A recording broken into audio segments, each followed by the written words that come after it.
BJP ने जारी की मेयर प्रत्याशियों की दूसरी सूची। देहरादून से सौरभ थपलियाल को बनाया प्रत्याशी। ऋषिकेश से बीजेपी ने शंभू पासवान को दी जिम्मेदारी।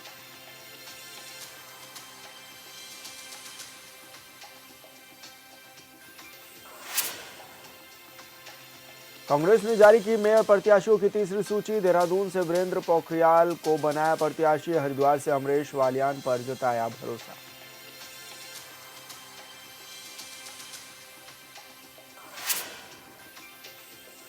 साल की आखिरी सोमवती अमावस्या, आज गंगा स्नान के लिए उमड़ी श्रद्धालुओं की भारी भीड़। पुलिस सुरक्षा को लेकर पूरी तरह से मुस्तैद।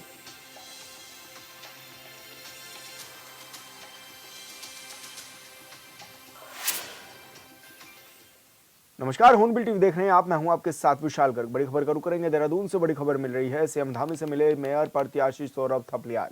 सीएम आवास पर पहुंचकर सीएम का जताया आभार। सीएम धामी ने सौरभ को दी शुभकामनाएं। तो ये बड़ी खबर आपको बता रहे हैं, जहां पर सीएम आवास पर पहुंचे हैं मेयर प्रत्याशी सौरभ थपलियाल, और ऐसे में उन्होंने मुख्यमंत्री पुष्कर सिंह धामी का आभार भी जताया है। मुख्यमंत्री पुष्कर सिंह धामी ने सौरभ को शुभकामनाएं भी दी हैं। तो बड़ी खबर आपको बता रहे हैं, जहां पर सौरभ थपलियाल के नाम पर मोहर लगी देहरादून मेयर प्रत्याशी के तौर पर बीजेपी की ओर से। और ऐसे में सौरभ थपलियाल सीएम आवास में पहुंचे। मुख्यमंत्री पुष्कर सिंह धामी का आभार भी जताया। इस दौरान मुख्यमंत्री पुष्कर सिंह धामी ने भी उन्हें शुभकामनाएं दी हैं।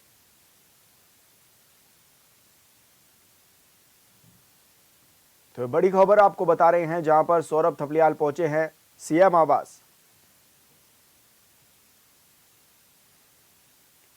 और बड़ी खबर का रुख करेंगे। बीजेपी ने जारी की मेयर प्रत्याशियों की दूसरी सूची। देहरादून से सौरभ थपलियाल को बनाया गया प्रत्याशी। ऋषिकेश से बीजेपी ने शंभू पासवान पर लगाई मोहर। तो बड़ी खबर आपको बता रहे हैं, जहां पर बीजेपी ने मेयर प्रत्याशियों की सूची जारी कर दी है। और इस दौरान देहरादून से सौरभ थपलियाल को मेयर प्रत्याशी बनाया गया है। तो बड़ी खबर आपको बता रहे हैं। और ऋषिकेश से बीजेपी ने शंभू पासवान के नाम पर मोहर लगाई है।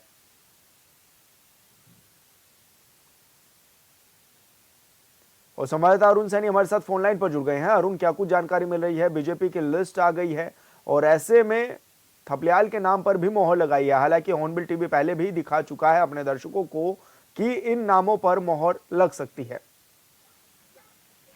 जी विशाल, बिल्कुल देखिए, भारतीय जनता पार्टी ने मेयर पद के प्रत्याशियों की अंतिम सूची जारी कर दी है, जिसमें देहरादून से सौरभ थपलियाल को भारतीय जनता पार्टी ने अपना प्रत्याशी बनाया है। तो वहीं ऋषिकेश से शंभू पासवान को अपना प्रत्याशी भारतीय जनता पार्टी ने बनाया है। और ऐसे में सौरभ थपलियाल की अगर बात की जाए, जिस पर भारतीय जनता पार्टी ने भरोसा जताया, काफी लंबे समय से जो है पार्टी में कार्यरत है, लगातार जो है पार्टी के लिए कार्य कर रहे हैं, सक्रिय कार्यकर्ता पार्टी के हैं। और ऐसे में उन पर जो है भारतीय जनता पार्टी ने भरोसा भी जताया है। इसी तरीके से कांग्रेस ने भी अपने मेयर प्रत्याशी की अंतिम सूची जारी की, जिसमें कि वीरेंद्र पोखरियाल काफी वरिष्ठ नेता है कांग्रेस पार्टी के, उन पर जो है भरोसा जताया और उन्हें मेयर पद का जो है टिकट वो दिया गया है।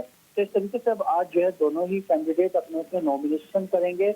और कुछ ही देर में जो है सौरभ थपलियाल नॉमिनेशन भी करेंगे और इसी के साथ ही वीरेंद्र पोखरियाल भी जो है आज नामांकन करेंगे। और ऐसे में अब आने वाले समय में देखा जाएगा किस तरीके से प्रचार प्रसार होता है, कौन दल किस पर जो है वो भारी पड़ता है। अरुण, तैयारियां की अगर बात की जाए, किस तरह की तैयारियां भी हैं लगातार, क्योंकि इतनी बड़ी संख्या में प्रत्याशियों के पैनल का नाम गया हुआ था और माना यह भी जा रहा था कि बड़े बड़े धुरेंद्र भी थे, और ऐसे में से ये नाम निकल करके आना सौरभ थपलियाल का, क्या लग रहा है? क्या नाराजगी तो नहीं है पार्टी के किसी नेता में? जी सर, देखिए अभी जिस तरीके से दावेदारी की और कई दावेदार जो अपनी दावेदारी पेश कर रहे थे, हालांकि किसी का भी जिस तरीके का भी कोई बयान सामने नहीं आया। नाराजगी जो हुई हो तो इस तरीके की बात जो है सामने नहीं आई। हालांकि दोनों ही दलों में काफी ज्यादा दावेदार थे। सभी दावेदारों पर जो है चिंतन मंथन करके केंद्र की मोहर भी लगी है। केंद्र की बात की गई, इसके बाद जो है इन पर मोहर लगी। तो ऐसे में ये भी देखा जाएगा किस तरीके से आगे प्रचार प्रसार दोनों ही दल करते हैं और किस तरीके से आगे जो है तैयारी पार्टी जो है अपनी करती है। बिल्कुल अरुण, बहुत शुक्रिया आपका तमाम जानकारी साझा करने के लिए। और देहरादून से बड़ी खबर। कांग्रेस पदाधिकारियों पर टिकट खरीद फरोख्त का लगा आरोप। कांग्रेस के कार्यकर्ताओं ने ही लगाए हैं आरोप। राजपुर रोड के एक होटल में चल रही थी खरीद फरोख्त। तो बड़ी खबर आपको बता रहे हैं, जहां पर कांग्रेस प्रदेश उपाध्यक्ष सूर्यकांत धस्माना भी थे मौजूद। और बंद कमरों में की जा रही थी टिकटों की खरीद फरोख्त। तो ये बड़ी खबर आपको बता रहे हैं, जहां पर कांग्रेस के पदाधिकारियों पर ये बड़े आरोप इस दौरान लगाए गए हैं।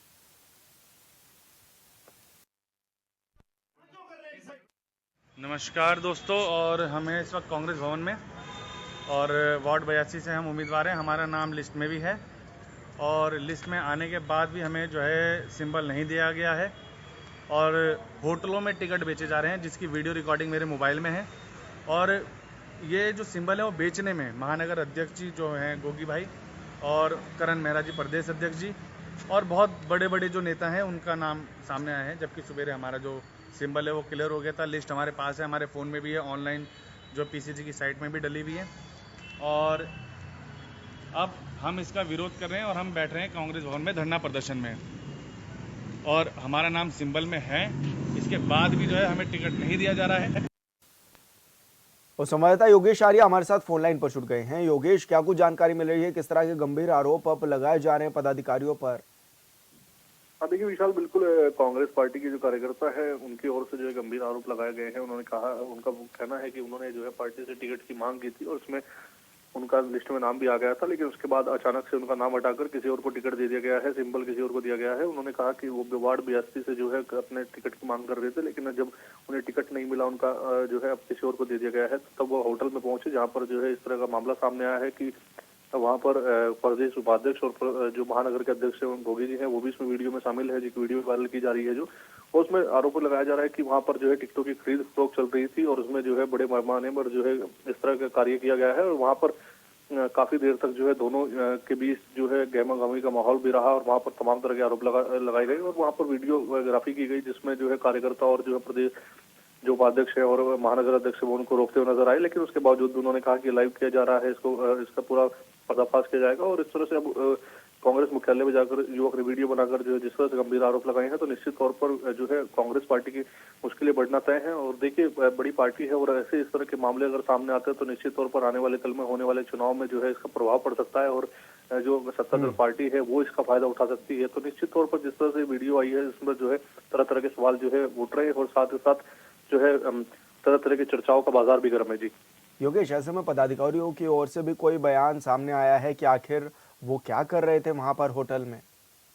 देखिए राजपुरा स्थित होटल का ये पूरा मामला है, जहाँ पर ये इस जो है पूरा मामला बताया जा रहा है। हालांकि उनका कहना है कि वहाँ पर जो है कल नामांकन होना है, नामांकन की तैयारियों को लेकर जो है वहाँ पर पूरी रूपरेखा तैयार की जा रही थी। अचानक से ये लोग आए और उन्होंने वीडियो बनाना शुरू किया और तरह तरह के आरोप लगाने शुरू कर दिए।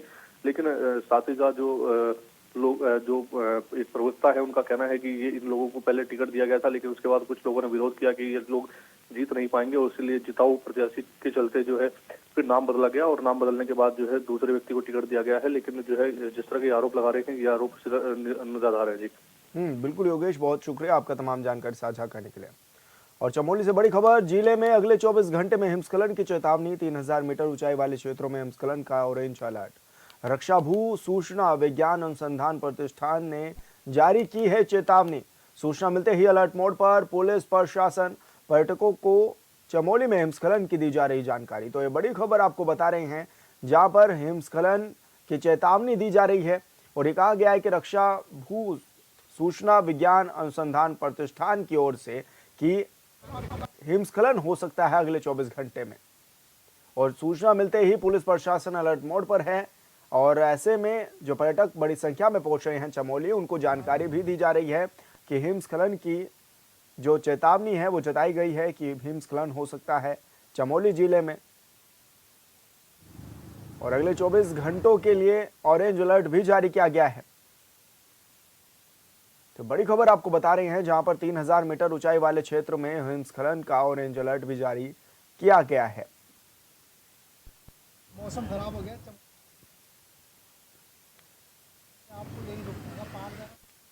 देवभूमि उत्तराखंड में 2 दिनों तक लगातार हुई बारिश बर्फबारी की वजह से लोगों को काफी परेशानियों का सामना करना पड़ा। लेकिन पहाड़ों में हुई बर्फबारी से पर्यटकों के साथ ही कारोबारियों में खुशी की लहर भी है। उम्मीद है कि न्यू ईयर पर पर्यटकों की संख्या में बढ़ोतरी होगी, जिससे अच्छा कारोबार भी होगा। ज्यादा ऊंचाई वाले इलाकों में पहुंचे पर्यटक क्या कह रहे हैं, इस रिपोर्ट में देखिए।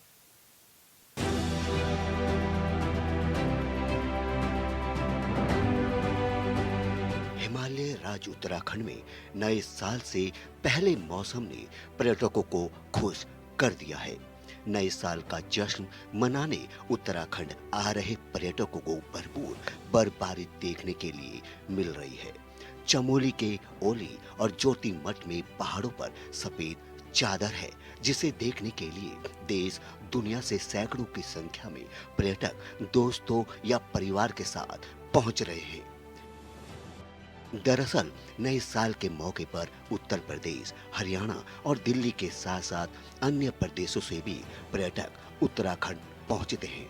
पर्यटकों के स्वागत के लिए उत्तराखंड के होटल व्यवसाय से लेकर अन्य व्यापारी खूब तैयारी करते हैं और सभी की इच्छा रहती है कि चार धाम यात्रा खत्म होने के बाद साल के अंतिम दिन पर्यटकों की आमद ज्यादा रहे।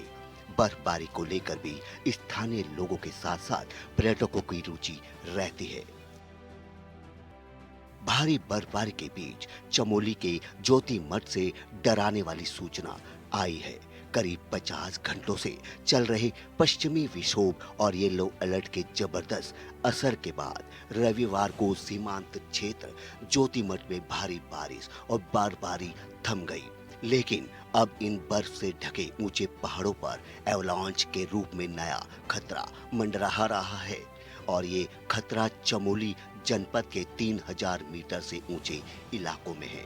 एवलांच की चेतावनी देश में हिम और glacier avalanche study centre GGRC Chandigarh द्वारा जारी की गई है, जिसको लेकर जिला प्रशासन ने भी सभी ब्लॉक स्तरीय आपदा प्रबंधन कमेटी को सतर्क रहने के आदेश दिए हैं।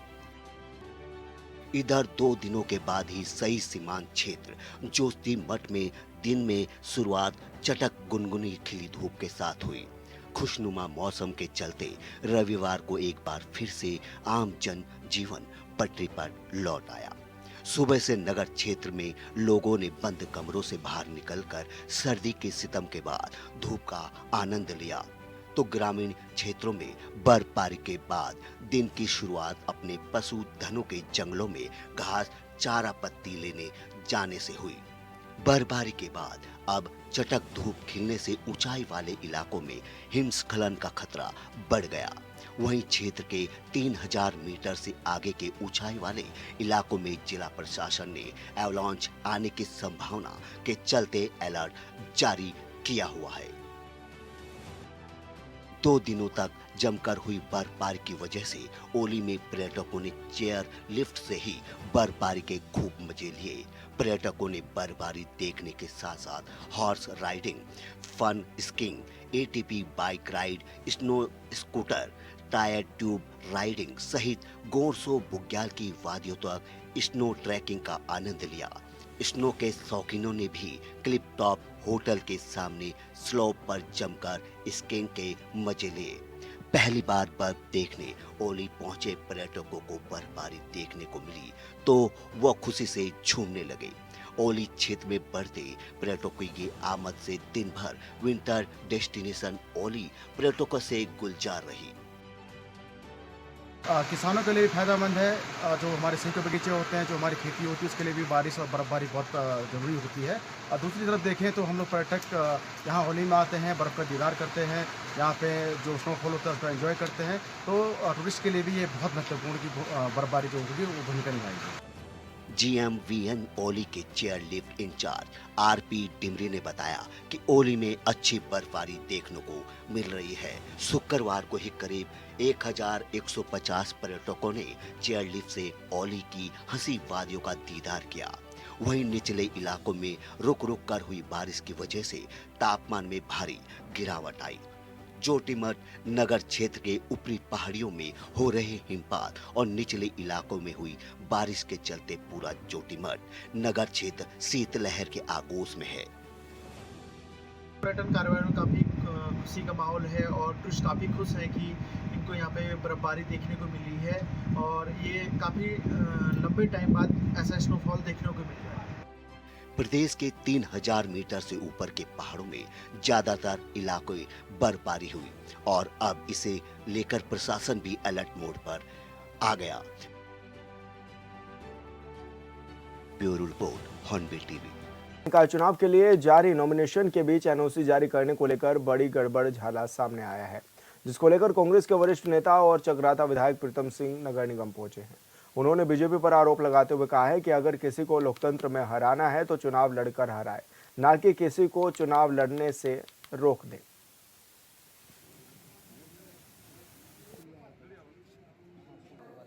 मैंने कहा जो बकाया आप दिखा रहे हैं वो बकाया हमारे पास है ही नहीं, क्योंकि एक वहाँ पे जो सामुदायिक हॉल है उसका बकाया था वो, जबकि वो एमडीडीए का हैंड ओवर हो रखा है, वो हमारे पास है ही नहीं है। लेकिन फिर भी हमने उसके बाद भी जो है 88,000 रुपये इन्होंने हमारे पास बकाया निकाले, वो हमने जमा कर दिए। जमा करने के बाद फिर उसके बाद पटवारी ने जो है उस पर क्या रिपोर्ट लगाई, रिपोर्ट लगाने के बाद पटवारी तो छुट्टी पे चले गए और उसके बाद हमें उन्होंने कुछ बताया ही नहीं कि हाँ भाई उसमें बताया गया कि इस पर आपकी टैक्स की रिपोर्ट आएगी तब जो है एनओसी जारी की जाएगी। मैंने कहा कब आएगी वो भाई, एक दिन तो बाकी रह रहा है, कुछ जो है तो गोलमोल बात की इन्होंने जो है ना, हमें स्पष्ट आश्वासन नहीं दिया कि आपकी एनओसी जारी कर दी जाएगी। तो क्या लोकतंत्र में अगर कोई किसी को हराना चाहता है तो चुनाव में हराए, एनओसी ना दे करके या इस तरह का अपनी आईडी नीचे करना हराया जा सकता है था, तो उन्होंने एनओसी जारी कर दी। नाराजगी आपने दिखाई है? मैं नाराजगी नहीं दिखाई, मैंने कहा भाई अब एनओसी में अगर कोई राह चलता आदमी एक एप्लीकेशन दे देगा कि प्रीतम सिंह पे ये चीज़ें जो है क्या नाम नहीं है इसलिए उसका आप संज्ञान लेंगे। मामला ये है कि 4 दिन से एनओसी के लिए मुझे और मेरे परिवार को परेशान किया जा रहा है नगर निगम के कर्मचारियों द्वारा। 26 तारीख को मुझे नगर आयुक्त जी के आदेश पर एनओसी प्राप्त कराई गई, उसके बाद विधायक जी के प्रेशर में मेरी एनओसी खारिज कर दी गई है और कोई ऑथेंटिक कोई भी सर्टिफिकेट उनके पास नहीं है जिससे कि मेरी एनओसी को खारिज किया जाए। मैंने एफिडेविट दिया है कि मेरे नाम देहरादून नगर निगम में कोई भी संपत्ति मेरे नाम नहीं है, लेकिन एक किसी बाहरी व्यक्ति के नाम से आपत्ति लगवा के नगर निगम वाले उस आपत्ति को मेरी एनओसी को खारिज कर रहे हैं। शुरू के दिन थोड़ा सा मैनेज नहीं हो पाया था, लेकिन दूसरे दिन से हमने प्रॉपर तरीके से अपने तीनों सेक्शन से हेल्थ, टैक्स और लैंड इन अनुभागों से नियमानुसार आज्ञा मांग रहे हैं। असम के मुख्यमंत्री हेमंत बिस्वा हरिद्वार स्थित नारायणी शिला मंदिर पहुंचे, जहां उन्होंने भगवान नारायण की पूजा अर्चना कर आरती में भाग भी लिया। इस मौके पर मुख्यमंत्री हेमंत बिस्वा ने पूर्व प्रधानमंत्री डॉक्टर मनमोहन सिंह को याद करते हुए उनकी सेवाओं की भी सराहना की है। उन्होंने कहा कि डॉक्टर मनमोहन सिंह एक बड़े नेता थे जिन्होंने देश की सेवा में अपना जीवन समर्पित किया। उनके निधन पर कांग्रेस ने जिस तरह से राजनीति की है वो उनकी खराब मानसिकता को दर्शाता है। उन्होंने कहा है कि ये वही कांग्रेस है जिसने पूर्व प्रधानमंत्री पीवी नरसिम्हा राव के निधन पर उनकी पार्थिव देह को पार्टी मुख्यालय में प्रवेश तक नहीं दिया था। यही पार्टी पूर्व प्रधानमंत्री राष्ट्रपति प्रणब मुखर्जी के साथ भी असम्मानजनक व्यवहार कर चुकी है।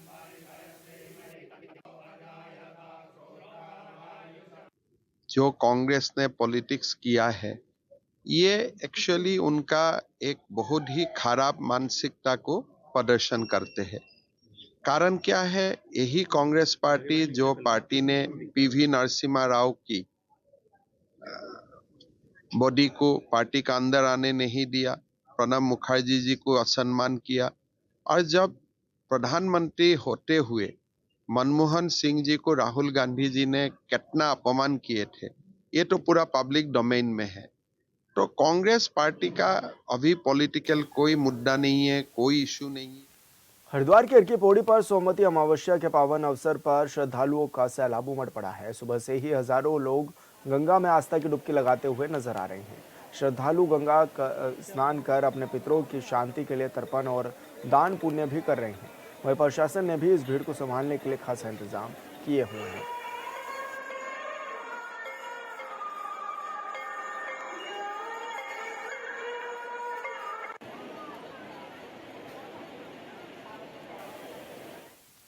उत्तराखंड सरकार ने इस साल का जश्न मनाने के लिए प्रदेश में आने वाले पर्यटकों के लिए सुरक्षा और व्यवस्था की तैयारियों में भी जुटी हुई है। इसी के चलते सरकार ने 31 दिसंबर देर रात तक सैलानियों को जश्न मनाने के लिए विशेष छूट देने की तैयारी की है। वहीं न्यू ईयर पर उत्तराखंड में पर्यटकों के उमड़ने की संभावना को देखते हुए सरकार ने ऐलान किया है कि होटल, रेस्टोरेंट और ढाबे पूरे समय खुले रहेंगे, जिसके लिए श्रम विभाग के उप सचिव शिव विभूति रंजन ने आदेश भी जारी कर दिए हैं।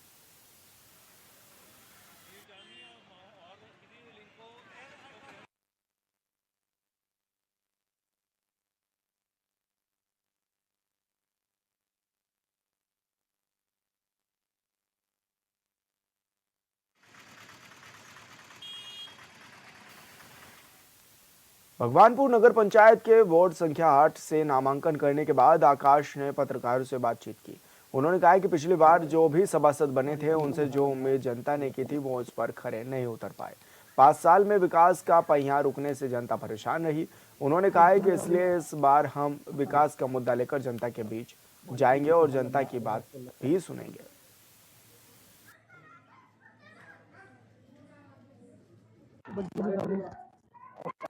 आज हमने 8 वार्ड नंबर वार्ड से पर्चा भरा है आकाश वाल्मीकि ने। ठीक है, अब इसमें 8 वार्ड के अंदर बहुत से ऐसे मुद्दे हैं जो पिछले सभासद ने पूरे नहीं कर पाए। जैसे कि आप ले लीजिए ये रोड के हुए और ये इसके लाइट के हुए, आवास के हुए और शौचालय के हुए, बहुत सारे ऐसे अन्य मुद्दे हैं जो हो नहीं पाए।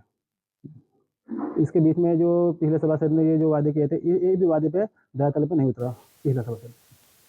मसूरी के माल रोड पर फूड फेस्टिवल के अंतर्गत कई स्टॉल लगाए गए हैं जिसमें पहाड़ी व्यंजन पर्यटकों के साथ ही स्थानीय लोगों के लिए भी आकर्षण का केंद्र बने हुए हैं। लगातार पहाड़ी व्यंजनों के स्टॉल पर पर्यटकों की भीड़ देखी जा रही है और दाल पकौड़ियाँ, अरसे कंटाली का साग, फाना, जंगोरे की खीर और पहाड़ी दालों की जमकर खरीदारी भी की जा रही है।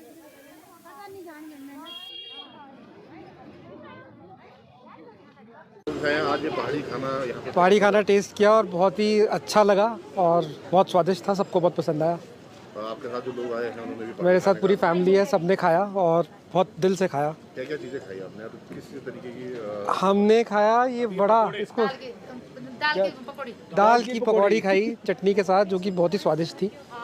और अपना गढ़वाली खाना वैसे ही बहुत अच्छा होता है, हेल्दी भी होता है, तो अच्छा था बहुत। वैसे तो हम जौनपुर के पर रहते हैं, यहीं मसूरी में। मेरा समूह का नाम जय बद्रीनाथ स्वयं सहायता समूह। इसमें हमारे में तो स्टॉल लगा रखा है, हर साल लगता है हमारा ये। जैसे 2022 से हम लगा रहे स्टोर को, तो 2022 में हमने फर्स्ट प्राइज मिला, 2023 में थर्ड आया हमारा। तो इस बार का तो अभी पता नहीं, मतलब जो भी खा रहे हैं हमारा खाना पहाड़ी खाना, तो सभी मतलब सब लोग अच्छा बोल रहे कि सब खाना अच्छा है आपका। क्या बना रही हैं आप? हमारे दाल के पकौड़े, मंडुआ की रोटी है जो हमारे पहाड़ में होती, और तोर की दाल है, कंडाली की सब्जी है। अस्का है हमारा जो मतलब हमारे पहाड़ में बनता, हमारे जौनपुर में बनता सबसे पहले। हमारे जब पहले त्यौहार होता तो अस्कू का ही होता ही। और फिलहाल इस बुलेटिन में इतना ही। आप देखते रहिए हॉर्नबिल टीवी।